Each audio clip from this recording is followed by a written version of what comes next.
Boa noite, paz de Cristo, tudo bem com vocês? É uma alegria poder estar aqui com vocês. Para quem tava com saudade de mim, né? Agora eu tô aqui toda semana. Agora vocês já estão com saudade do Carlos, né? Que é assim, um mês aí ele vem. Gabriel falou que não tá com saudade do Carlos. Muito amor envolvido, né? Ai, ai. Então vamos lá, Atos capítulo 2. A gente está em variedade de línguas, eu vou explicar o que é variedade de línguas. A gente faz uma confusão muito grande, mas hoje está muito distinto, né, teologicamente, o que é um e o que é outro. A gente aprendeu que profecia e a interpretação das línguas elas se dão praticamente juntas. Quando separadas, a gente sabe que é para edificação própria, mas a variedade de línguas já é um outro ambiente. Então vamos lá, para a gente entender. Cumprindo-se o dia de Pentecostes, estavam todos reunidos no mesmo lugar. Tá ali? Vamos lá. Você vai ler aí, Paulinha, até o 13, tá bom? Vamos lá. De repente veio do céu um som como de um vento impetuoso, encheu toda a casa onde estavam sentados. E apareceram distribuídas entre eles línguas, como de fogo, as quais pousaram sobre cada um deles. Todos ficaram cheios do Espírito Santo e começaram a falar em outras línguas, segundo o Espírito lhe concedia que falassem. Estavam morando em Jerusalém judeus, homens piedosos vindo de todas as nações debaixo dos céus. Assim, quando se fez ouvir aquela voz, afluiu a multidão que foi tomada de perplexidade, porque cada um os ouvia falar na sua própria língua. Estavam atônitos e se admiravam, dizendo: vejam, não são Galileu todos esses que aí estão falando? Então, como os ouvimos falar cada um em nossa própria língua materna?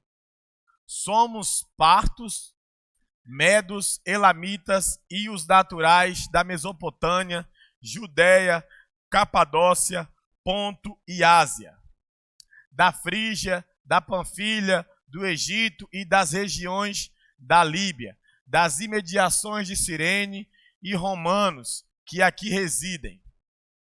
Tanto judeus como prosélitos, cretenses e árabes, como os ouvimos falar sobre as grandezas de Deus em nossas próprias línguas. Todos, atônitos e perplexos, perguntavam uns aos outros: o que será que quer dizer isso? Ou o que isso quer dizer? Outros, porém, zombando, diziam: estão bêbados. Então, qual que é o cenário aqui? O primeiro derramar do Espírito Santo, trazendo muitos sinais quando a igreja nasceu, foi isso. A igreja nasce, a gente sabe lá, Jesus sopra o Espírito, em João 21, sobre os apóstolos, e ali eles dão início a essa vida cheia do Espírito Santo. Ficaram em Jerusalém orando muito tempo, até que se cumprisse uma promessa que Joel disse que toda a carne receberia desse Espírito, e os jovens teriam visões, os velhos sonhariam, e todos os servos e servas profetizariam, haveria um mover muito grande. E por que é bom a gente explicar esse texto? Porque geralmente, eu já usei muito até entender, e muitas pessoas usam até hoje, Atos 2, para pensar que aquilo ali era uma língua estranha, que eles estavam orando línguas estranhas. E hoje, creio-se que a grande maioria da igreja que tem uma base teológica sabe que ali não tem a ver com línguas estranhas. Por isso, variedade de línguas não tem a ver com orar em línguas estranhas. Tem a ver com você, de uma forma sobrenatural, receber por revelação, por mediação divina, um outro idioma. Vamos supor, você fala português, nunca estudou inglês, e de repente Deus te dá a graça de você falar inglês. Então a variedade de línguas não tem a ver com orar em outras línguas, língua dos anjos, aquilo que a gente está acostumado a ver com manifestação, que foi o que aconteceu ali. E quando a gente olha o texto junto com o contexto, a gente vê que fica bem claro, não precisa nem força para perceber isso. Por quê? Porque ali eles, claro, que é o que eu costumo falar, são duas coisas que estão juntas ali. O quê? Ali tem muito sobrenatural. Porque já viu quem defende a tese que ali é variedade de línguas, e de fato são outros idiomas, é cada um ouvindo no seu próprio idioma, na sua própria língua materna, mas não foi anulado dali o quê? Línguas repartidas como de fogo, Não foi anulado dali o quê? Eles falando das grandezas de Deus com aqueles novos idiomas. Não foi anulado dali o quê? Que os corpos deles não estavam normais, porque alguns olhavam e falavam que estão bêbados. Como que você sabe que alguém está bêbado só de olhar? Beber, cair e levantar. Só assim que você sabe que alguém está bêbado. Então, tinha manifestações sobrenaturais, mas as línguas ali faladas não eram as línguas ditas dos anjos, língua estranha, aquilo que a gente entende como uma ferramenta de edificação pessoal. Ali era em idiomas, tinham 17 nações. Quantas? 17 nações ali. Todas elas olhavam uns para as outras e vamos supor que o árabe estivesse falando. E o cara lá da Argentina estava entendendo como se ele fosse um argentino. E o cara da Arábia estava entendendo como se fosse um árabe falando. Cada um entendia na sua própria língua materna, ao ponto deles ficarem perplexos e falar: o que quer dizer isso? Como pode ser isso? Então, a variedade de línguas é quando Deus, por misericórdia, concede a alguém. Eu não sei se vocês lembram, mas o pastor Júnior ele já até ministrou na nossa igreja. Tem um amigo, o Paulo Júnior, se eu não estiver enganado, que veio aqui, ele recebeu uma variedade de língua. Ele nunca estudou inglês e Deus batizou ele com a língua inglesa. Ele fala inglês, um inglês sem sotaque. Quando algum inglês vê ele falando inglês, pergunta onde ele estudou. Porque Deus deu uma língua tão perfeita que nem sotaque tem. Porque como em qualquer país, né? Todas as regiões têm o seu sotaque. Então, ele aprendeu inglês e quando ele fala inglês nos Estados Unidos, até os próprios americanos ficam perguntando para ele onde ele aprendeu inglês. Ele fala: foi o Senhor que me batizou. E foi algo repentino, algo de repente. Ele estava no ambiente e aí de repente ele começou a orar e ele estava orando e entendendo. E ele estava orando em inglês e entendendo o que ele estava falando. E Deus foi aperfeiçoando isso na vida dele. Então, o que é a variedade de língua? É quando Deus, de forma sobrenatural, dá para você um outro idioma. Para que Deus fazia isso? Por exemplo, hoje existem muitas ferramentas, né, que nos dá a graça para termos outros idiomas. Sim ou não? Você pode estudar. Na época não era tão simples, mas Deus tinha, como sempre teve, um senso de emergência com o ID. Então ele precisava que homens que nunca falou alguns idiomas falassem.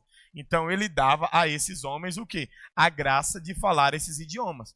Pastor, isso não acontece mais hoje? Óbvio que acontece, só que a gente não vê com tanta frequência como na época. Por quê? Porque havia uma necessidade. E Deus até hoje manifesta isso por necessidade. Alguém já viu o testemunho de um amigo do Luciano Subirá? Alguém já viu quando o Luciano Subirá fala? Luciano fala de um amigo dele, que era um pastor, ele trabalhava, não lembro se era pedreiro agora, sei que ele tinha uma caixa de ferramenta, e ele ia trabalhar na casa dos outros, e ele sempre levava a Bíblia dele, e ele botava a Bíblia do lado dele, era a forma dele manifestar em todo lugar que ele chegava que ele era filho de Deus, para gerar algum tipo de assunto e de repente ele poder evangelizar alguém. E um dia ele foi na casa de um cara trabalhar, colocou a Bíblia lá, trabalhou normal, e aí no final o cara perguntou o que ele era, ele falou que era da igreja, que era pastor. Talvez eu não seja pontual nas falas, mas resumidamente seria isso. E aí o cara fala: eu acredito nessa Bíblia aí, só que só na antiga aliança, só no Antigo Testamento, eu não acredito no Novo Testamento. E aí esse cara vai, e Luciano, o amigo dele pede para orar por esse cara que só acreditava na antiga aliança.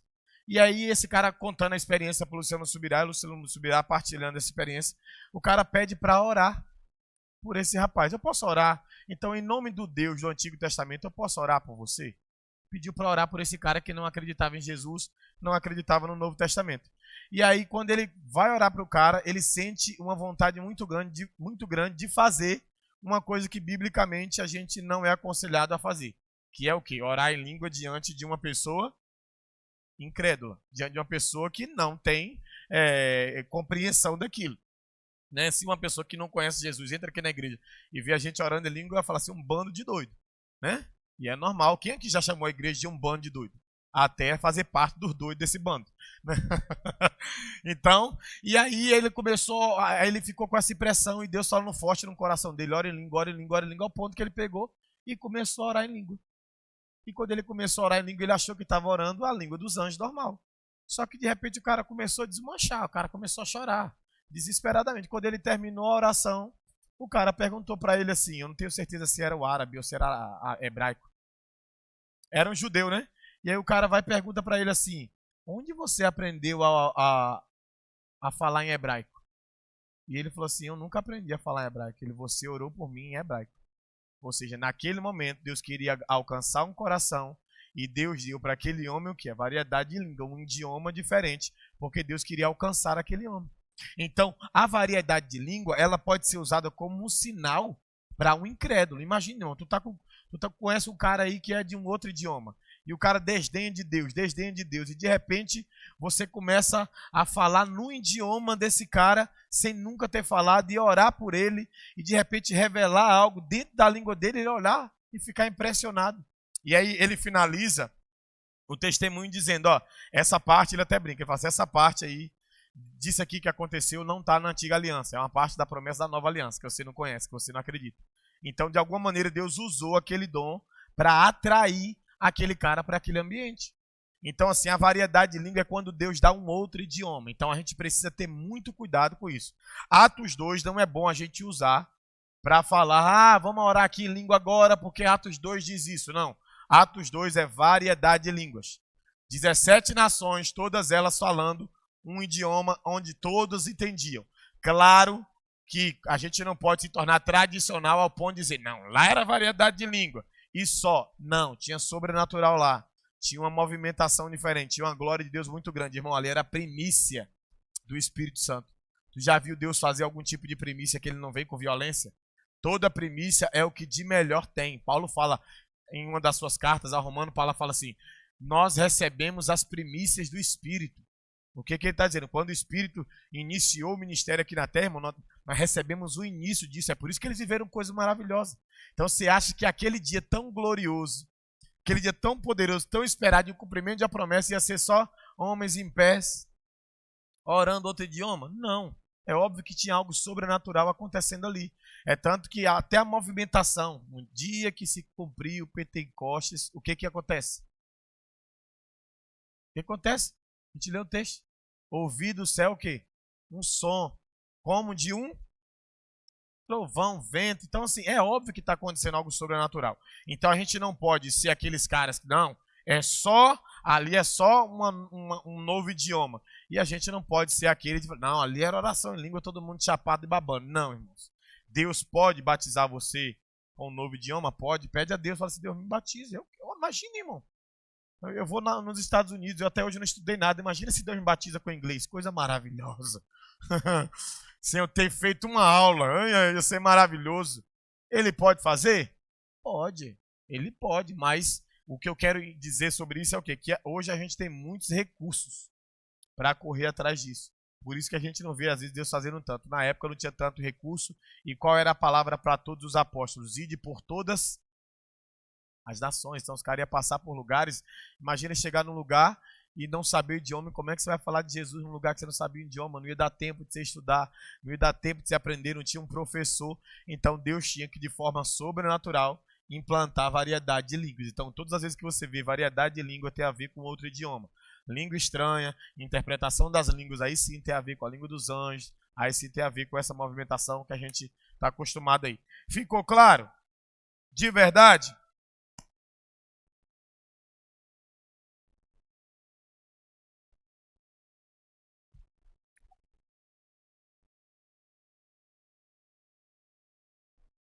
Não necessariamente, né?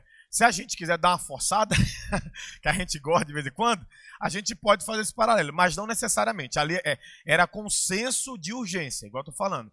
Por que Deus deu? Pelo senso de urgência. Lá Deus bagunçou por quê? Pela falta de propósito. Eles queriam construir algo para subir até o céu, e mesmo que não fosse conseguir, né, que a gente sabe que nunca ia conseguir construir uma torre para até lá chegar, só por causa da intenção Deus já trouxe uma bagunça. Mas a gente vê que ali é um senso de urgência e Deus dizendo assim, eu preciso que vocês vá em todas as nações e que as nações entendam vocês. E como não vai dar tempo de estudar, né, então eu vou dar um idioma. Onde vocês forem, eu darei um idioma para vocês de forma sobrenatural para que vocês falem e eles entendam aquilo que vocês estejam falando. Porque não é isso que acontece no texto? 17 nações, todo mundo falando de que? Das grandezas de Deus, das maravilhas de Deus, e eles olhavam um para o outro perplexos e falavam assim, cara, eu estou entendendo tudo que o cara lá do Egito está falando, não aquele árabe está falando, não estou entendendo. Ó, o romano fala e eu entendo, que é isso, que doideira é essa? Então, por quê? Porque Deus ali entendeu que a gente precisava, que eles precisavam daquilo. Deus faz isso hoje? Faz, mas ó, eu sei que nem muita gente crê muito nisso, mas eu creio muito numa coisa sobre dons. Que Deus, cada dom tem uma época específica que Deus quer usar mais ele. Entendeu? Uma época da igreja. Que Deus, por exemplo, para esses dias, muito bom é discernir as coisas. Muito bom é ter a igreja ter um dom de discernimento. É muito bom a igreja fazer aquilo que Paulo fala, ter uma palavra profética muito pontual, conhecer a Bíblia. Por quê? Porque hoje em dia a gente precisa muito discernir o mal e ensinar o que é certo. Então, assim, você vê, irmãos, que tem igrejas lotadas de homens que ficam dizendo que está curando em nome de Deus todo dia, curando, fazendo maravilha, operação de fé, e a igreja não cresce, esse povo está lá só sendo enganado. Então, assim, sinceramente, a gente olha de fora e fala assim, não é isso que Deus quer para esses dias, não. É uma forçação de barra, mas é dom. Então, dom é dom. Amém? E a gente vai falar exatamente desses agora. Dons de poder. Aleluia. E o que seria dons de poder? Já está explícito aí, né? Eu quero que você abra comigo. Vai lá põe ali, Paulinha, Hebreus capítulo 11. Primeiro a gente vai falar da fé. Então vamos usar Hebreus 11, vai ficar legal para você entender.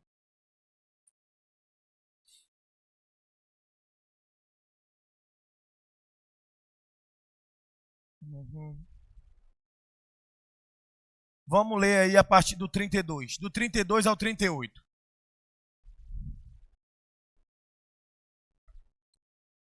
E que mais direi? Certamente me faltará o tempo necessário para falar de Gideão, de Baraque, de Sansão, de Jefté, de Davi, de Samuel e dos profetas. Os quais, por meio de quê? Da fé, conquistaram reinos, praticaram a justiça, obtiveram promessas, fecharam a boca de leões. Você está vendo? Aqui tem a ver com a fé, né, que tem a ver com Deus fazendo sinais e protegendo seu povo. Extinguiram a violência do fogo, escaparam de ser mortos à espada, da fraqueza tiraram força. Vai. Fizeram-se poderosos na guerra, puseram em fuga exércitos estrangeiros. Mulheres receberam pela ressurreição os seus mortos, alguns foram... Agora preste atenção, né? Você viu que lá é uma fé de conquista, aqui é uma fé de suporte. Vai mudar, ó. Alguns foram o quê? Torturados, não aceitando seu resgate para obterem superior ressurreição. Outros, por sua vez, passaram pela prova de zombarias e açoites, sim, até de algemas e prisões. Foram apedrejados, cerrados ao meio, mortos ao fio da espada, andaram como peregrinos. Vestidos de peles de ovelhas e de cabras, passaram por necessidades, foram afligidos e maltratados. A gente pode falar que o apóstolo Paulo tinha um dom da fé? Sim ou não? Sim ou não? A gente pode falar que Daniel tinha um dom da fé? E qual que é a diferença dos dois? É que um teve fé para ver o sobrenatural se manifestar, para proteger ele.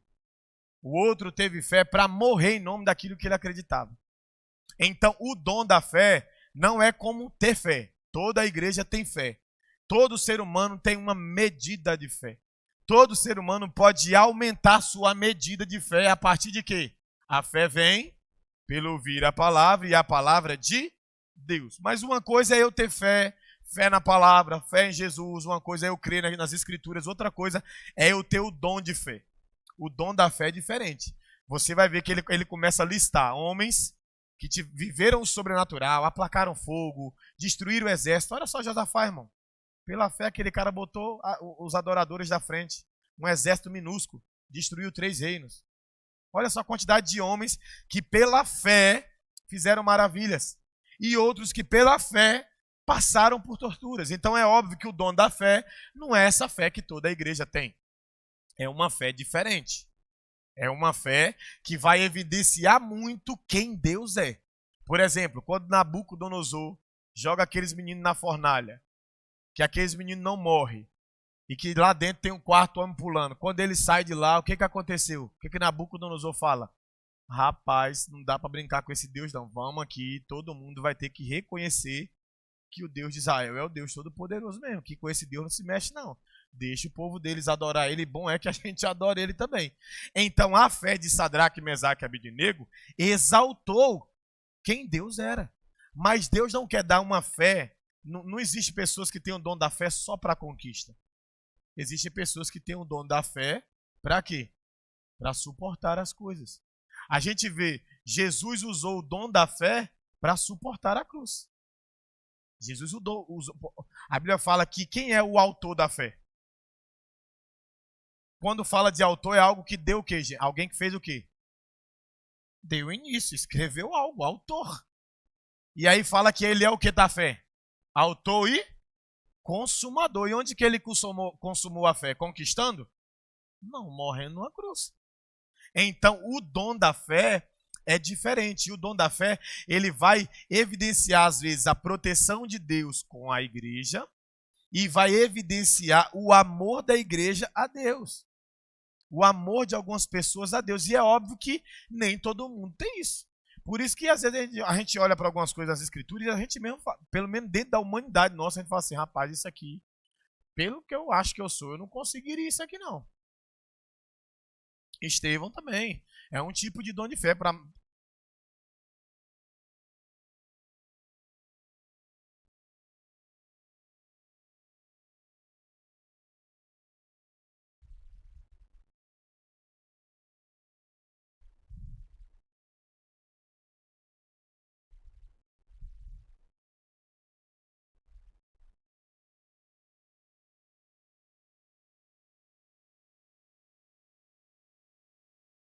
Como se...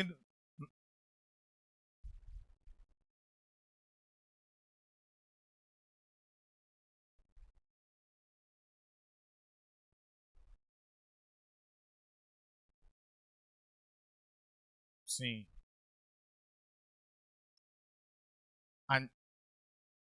Não, não. Eu creio assim, Deus continua fazendo, não na intensidade que fazia. Só para você entender, o que o cara está falando é o seguinte, porque tem a galera que fala assim, ó, dispensei, aquilo ali é até na igreja. E tem a galera que fala, não, continua, isso está acontecendo até hoje. De fato, nós somos continuistas, tá? Aqueles que acreditam que hoje ainda esses dons estão em operações. Mas eu não sou um continuista no sentido literal de que acontece com a mesma força que acontecia na época. Até porque eu tenho uma forma de crer no Evangelho, isso é uma interpretação pessoal. Eu já vi, é claro que eu fui, né? Ouvi pessoas sobre isso, mas quando você lê todos os Evangelhos, você vai ver os Evangelhos se desenhar de alguma forma. Como? Início, muito milagre, muito poder, muita operação. No início dos Evangelhos, você vê muito isso. Depois, muito ensino, muita parábola. Depois, muita preparação para o sofrimento. Né? Sermão, profético e por aí vai. Depois, crucificação. Depois, ressurreição. Quando Cristo ressuscita, aí o que acontece com muitos mortos que estavam? Ressuscitam. Eu creio que no avivamento que a igreja vai viver, no último avivamento, nós viveremos coisas superiores àquilo que a igreja viveu lá no início. Agora, para esse tempo, eu não creio. Eu creio que nós estamos no tempo de preparação, que Deus não está preocupado em ficar fazendo um montão de milagre toda hora. Eu creio que Deus está no tempo de preparar um povo, seja lá, para qual seja a vontade dele. Se a igreja vai passar ou não a tribulação, mas esse povo precisa estar preparado. Entendeu? Nós precisamos ser um povo preparado, ter o sermão profético assentado no coração, discernir as estações. Então nós precisamos chegar num lugar de equilíbrio. Deus pode, irmãos, usar alguém com o dom da fé?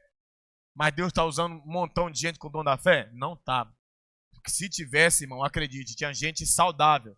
Pode ver, hoje o mais próximo que a gente tem de dom da fé no Brasil, vou falar com todo o respeito do mundo, sabe quem é? Sabe quem é? Valdomiro. Aí tu vai dar crédito para ele? Com todo o respeito, tu vai dar crédito para ele? Não tem como. Então, o mais próximo de alguém que tem um dom da fé é aquele cara. E se aquele cara é um apóstolo de verdade, irmão, aí rasga a Bíblia. Então, assim, hoje, evidenciado, nós sabemos, irmãos, que não tem alguém com esse dom atuante para fazer sinais. Agora, a gente pode dizer que Deus não faz? Não, a gente acompanha Luca Martini, aquele cara lá do... como é o americano lá? Todd White. Pô, os caras É nítido que eles têm um dom da fé e que Deus de vez em quando usa eles de maravilha. Os caras estão orando, a perna do cara cresce, os caras começam a enxergar. Isso é dom de quê, irmão? Dom da fé, dom de poder, que tem a ver com dom de cura também. Então a gente precisa entender isso. Não está tão atuante. Irmãos, o que acontecia na igreja de Atos naquela época era o seguinte: não importa quem começava uma igreja, as maravilhas aconteciam assim de forma sobrenatural. Era milagre para tudo que é lado. Irmão, você tem noção que no fim da vida de Paulo, Paulo está lá em Roma, olha só, está em Roma, preso, o pessoal coloca uma casinha para ele, e o que ele fica fazendo nessa casinha? Recebendo as pessoas e curando, irmão. Me diga aí quem é que está fazendo isso hoje. Ninguém, pô. Ninguém está fazendo isso hoje. Então, assim, eu creio, como o Carlos falou, para mim, esses dons não cessaram. Mas eles não são a prioridade de Deus para esse tempo. Eu creio que até na questão de dom. E aí eu vou te falar uma outra coisa. Por exemplo, Paulo tinha mais de um dom. Mas é óbvio que existia um mais evidenciado nele. Ele era alguém que ia fundamentar. Então, Paulo mais escreveu do que operou muita coisa. Está mais registrado o que ele escrevia do que os milagres que ele fazia em nome de Deus. Está muito mais registrado suas cartas do que as operações de maravilhas. Então, a gente precisa entender qual é a estação que nós vivemos, irmãos. Nós vivemos uma estação de preparar a igreja para dias difíceis. De preparar a igreja para esses ambientes. Então, assim, respondendo o que o Carlos falou e a Kelly levantou a mão ali. Nós somos continuistas. Eu acredito que os dons estão em operação hoje, mas eu não acredito que eles estão em tanta operação lá como a igreja começou. Agora, claro que isso é uma questão pessoal e eu respeito quem pensa diferente. Né? Respondido, Carlinhos?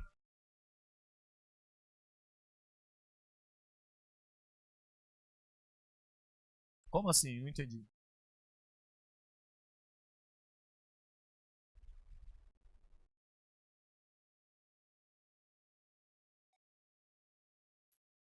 Ó, sim, não dá para afirmar que é por isso, mas eu entendo. Mas eu não creio que seja por isso. Eu não creio. Porque, por exemplo, a gente pode. Porque é até perigoso ensinar isso para a igreja. Porque eu acredito que os recursos, né, naturais, para o médico, tudo que Deus colocou na terra, Deus preparou esses homens, dando capacidade para nos auxiliar. Mas existem igrejas, a gente sabe, que pessoas morrem porque os pastores ensinam a não procurar o médico. Tá? Ah, não procura médico, não, é pela fé, é pela fé. Aí eu já acho que é ignorância. O que a gente tem que ensinar é qualquer problema. Antes de remediar, ore. Meu menino tá lá. Hoje eu vou até pedir pra gente orar. E ele vai ter que fazer uma cirurgia, até um pouquinho delicada. Descobriu do nada ontem. Mas a primeira coisa que nós fizemos, quando o médico falou que ele ia ficar internado, sentamos com ele na cama ontem de noite e vamos orar, meu filho. Que quando o médico vier olhar aqui, que seu osso já esteja no lugar. Ponto. Ah, o médico olhou, fez a radiografia de novo. Vai fazer cirurgia, vamos embora. Deixa Deus usar o médico. Entendeu? Então, assim, eu acredito que os médicos estão aí, a medicina está aí para nos auxiliar. Mas eu também acredito que hoje ficou muito confortável para a gente. A gente aceita muito a enfermidade. A gente chama a enfermidade de nossa, né? Ah, não, minha dor de cabeça, minha diabetes, a pessoa já se apropriou. Né? Não, minha enxaqueca. Tem gente que já sabe. Ah, a minha enxaqueca chegando. Já assimilou já. Então, assim, esse ambiente a gente precisa ter cuidado, entendeu? Para não tirar essa manifestação. Então, o dom da fé, baseado ali, você vê que pela fé homens conquistaram, entraram em terra prometida, fizeram maravilhas, e pela fé esses mesmos homens suportaram coisas que pareciam insuportáveis. Um apedrejamento, irmão. Irmão, tem gente que fala mal de nós hoje, a gente já fica bolado, querendo pegar de volta. Uma turma apedrejando Estevão, como a Kelly falou, e o cara tá lá, continua a pregar, o rosto brilhando. Se aquilo ali não for uma fé de suporte, eu não sei mais o que é não, irmão. O céu aberto, o único texto na Bíblia que quando mostra Jesus ao trono de Deus é para olhar Estevão sendo apedrejado. Ele está em pé. Todos os outros textos da Bíblia que fala de Jesus assentado à destra de Deus, ele está assentado. O único que ele está em pé é no dia que Estevão está sendo apedrejado para receber aquele homem, e eu creio também que para descer, para dar uma paulada na mente de Paulo, né? E se a gente quebra ali Atos 8, a gente sabe que Atos 7 emenda em Jesus indo lá buscar Paulo. Então, Tome-lhe aqui. Então, a morte de Estevão, e de fato, a roupa simboliza legado na Bíblia, a roupa de Estevão é colocada onde? Aos pés daquele menino chamado Saulo, daquele homem. Então, assim, esse dom da fé, dom de cura e operação de maravilhas, e eu vou explicar o que é operação de maravilhas, essa diferença. Então, fé e dom de cura sempre tem a ver com evidenciar Deus, tanto na proteção dele com o seu povo, como o do povo de amá-lo. A operação de maravilha é diferente. O que é a operação de maravilha? Para você entender, é alguém estar sem braço. Vamos supor, tem uma pessoa sem braço. Aí alguém tem um dom de maravilha. Ele ora e o braço da pessoa aparece. E isso é um dom de operação. Claro que não é só isso, tá? Eu estou usando essa expressão para você entender. A operação de maravilhas é isso. Então a fé exalta muito quem Deus é, guardando o seu povo quando ele quer guardar, mas fazendo o seu povo o amar quando ele quer que o povo não negue. Então uma fé de suporte e uma fé de conquista. O dom da cura já está falando, irmãos. É pessoas que são curadas através do poder de Deus, pessoas que de repente estão no nosso meio. E sabe o porquê que às vezes esses dons deixaram de ser mais atuantes também? Porque a gente pensa que essa manifestação tem a ver só com coisas extraordinárias. Por que ele separou o dom de cura de operação de maravilha? Porque você pode ser curado, irmão, de uma dor de dente e dar glória a Deus por isso. Nossa, rapaz, eu estava com dor de dente, o pastor orou, ó, o dom da cura manifestando no meio da igreja. Ué, se a dor foi embora, o que aconteceu? Tu foi curado. Tu não estava com dor? Tu não estava doente? Mas não. Hoje, a gente, se o caso for um caos, Deus opera uma maravilha. Mas aí entra o que a Kelly falou. Se de repente está numa pressão violenta, chega na igreja, com uma dor de cabeça violenta, uma luta do inferno para chegar até aqui. Aí não consegue nem pedir ninguém para orar por você. Você acha que é normal? Não é normal, vai passar, vai passar. Talvez Deus vai usar algum irmão para manifestar o dom de cura na sua vida. E você, irmãos, eu já contei essa experiência. A gente era do Cian. Eu tinha terminado de ministrar. Sabe aqueles cultos que quem prega vai entender o que eu estou falando. Irmão, tem culto que quando você prega, você desce daqui. Olha que eu não sou de ficar acreditando em retaliação, não, tá? Eu não sou aquele cara de ficar demonizando tudo, não. Mas eu desci aquele dia, eu sabia que aquela dor de cabeça era espiritual. Eu sabia. Eu falei, isso aqui não é normal nunca, a manifestação, um montão de gente entregando a vida para Jesus, que eles escutam, irmão, que Deus vem numa pressão danada, e a gente ia na pizzaria. Quando eu botei o pé embaixo do altar, minha cabeça começou, doendo muito, eu falei, cara do céu, a gente foi pra pizzaria, Sabor da Massa, era na rua da igreja ainda, lembra? Lá perto do Marcos Paulo. Quando chegou lá, o Espírito Santo falou assim, põe a mão na sua cabeça e fica orando, eu vou te curar. Irmão, eu acreditei que era ele, coloquei a mão na minha cabeça, todo mundo comendo pizza, eu fiquei uns 15 minutos orando, ninguém entendendo nada, ó. E eu orando baixo, né, que eu não vou ficar escandalizando os irmãos lá. Botei a mão na minha cabeça e tô orando, irmãos, em algum momento da oração, diante de Deus, foi uma das experiências mais lindas que eu já vi. É como se eu sentisse uma mão entrando na minha cabeça, assim, removendo a dor, assim. Removendo a dor, falei, uau. Aí na hora que eu levantei, o pastor de Mind olhou pra mim, o que você tá doido? Que jeitão dele? Falei, não, tava com uma dor de cabeça violenta, eu tava orando aqui. Aí ele melhorou, eu falei, Deus me curou. Deus me curou. Então, assim, eu creio que uma das coisas que a gente poderia, como igreja, fazer, lembra que eu falei que a gente precisava ter um período teórico? A nossa prova vai ser, ou período prático, a nossa prova vai ser prática. Nós vamos nos consagrar essa semana, e semana que vem, o que nós vamos fazer? Nós vamos orar aqui, irmão. Vamos fazer uma reunião de oração aqui, vamos ficar orando, pedindo para que Deus manifeste esses dons, para que Deus sinalize. De repente a gente descobre alguns irmãos que têm uma veia para algum dom e a gente começa a fazer o quê? Desenvolver esses irmãos.